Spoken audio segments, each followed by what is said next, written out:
ಮಂಡ್ಯ ಜಿಲ್ಲೆಯಲ್ಲಿಂದು ಸಿಎಂ ಸಿದ್ದರಾಮಯ್ಯ ಪ್ರವಾಸವನ್ನ ಕೈಗೊಂಡಿದ್ದಾರೆ. ಜಾತ್ರಾ ಮಹೋತ್ಸವದ ಹಿನ್ನೆಲೆಯಲ್ಲಿ ಉದ್ಘಾಟನೆಗಾಗಿ ಸಿಎಂ ಸಿದ್ದರಾಮಯ್ಯ ಮಂಡ್ಯಗೆ ಪ್ರವಾಸವನ್ನ ಮಾಡಲಿದ್ದಾರೆ.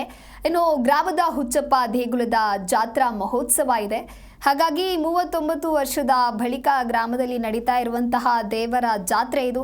ಸಿಎಂ ವೇದಿಕೆ ಕಾರ್ಯಕ್ರಮಕ್ಕೆ ಗ್ರಾಮದಲ್ಲಿ ಸಕಲ ಸಿದ್ಧತೆಯನ್ನ ಮಾಡಿಕೊಳ್ಳಲಾಗಿದೆ. ಕಾರ್ಯಕ್ರಮಕ್ಕೆ ಮಂಡ್ಯ ಜಿಲ್ಲಾ ಪೊಲೀಸರು ಬಿಗಿ ಭದ್ರತೆಯನ್ನ ಕೂಡ ವಹಿಸಿದ್ದಾರೆ. 14 ದೇವರ ಕೂಟದ ಅದ್ದೂರಿ ಉತ್ಸವ ಇದು. ಬೆಳಗ್ಗೆ 9:30ಕ್ಕೆ ಹೆಲಿಕಾಪ್ಟರ್ ಮೂಲಕ ಸಿಎಂ ಸಿದ್ದರಾಮಯ್ಯ ಮಂಡ್ಯಗೆ ಆಗಮಿಸಲಿದ್ದಾರೆ.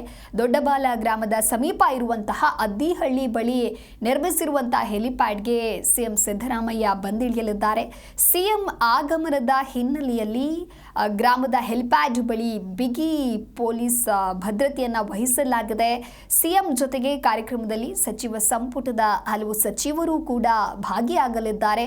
ಸಿಎಂ ಸಿದ್ದರಾಮಯ್ಯ ಆಗಮನದ ಹಿನ್ನೆಲೆ ದೊಡ್ಡಬಾಲ ಗ್ರಾಮ ಸಿಂಗಾರಗೊಂಡಿದೆ. ಗ್ರಾಮದಲ್ಲಿ ಸಿಎಂ ಸ್ವಾಗತದ ಫ್ಲೆಕ್ಸ್ ಬ್ಯಾನರ್ಗಳು ಕೂಡ ರಾರಾಜಿಸ್ತಾ ಇದೆ.